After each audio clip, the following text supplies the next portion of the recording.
Hello, it's the Geo Tutor here, and today we're thinking SUDS. No, not those kind of SUDS. Sustainable urban drainage systems, something that crops up in GCSE and A-level geography specs all the time.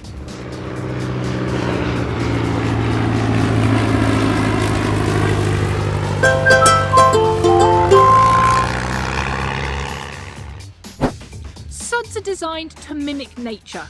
So the idea is surface runoff is reduced, but infiltration is increased.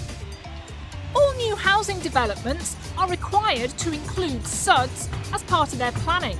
However, existing developments can have SUDS retrofitted. SUDS can include detention basins like the one behind me, but also permeable paving, green roofs, restoring wetlands, irrigation soakaways.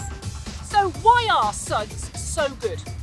Well, first of all, they should reduce flooding. The idea of reducing that surface runoff, delaying the lag time, flooding should be reduced. But it's not just that. It will also help recharge the groundwater. It's essential that those stores are not depleted. Additionally, the biodiversity created, new habitats for insects, for wildlife.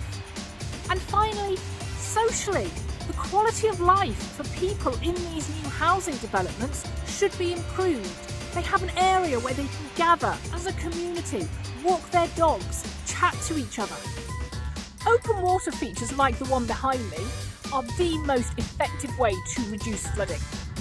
This one was included in a housing development by Storey Homes built in 2015 in West Cumbria. Behind me you can make out the green roof on top of that bus shelter. Sedum plants will absorb the water. In fact, research suggests that in 7 out of 10 rainfall events, a green roof will result in no runoff. There are 3 benefits to green roofs. First of all, the reduced runoff. Second, the increased biodiversity. These plants create a habitat for insects, for bees, hence they're sometimes referred to as buzz shelters. And as well, the CO2 in the atmosphere is absorbed, so it's good for global warming.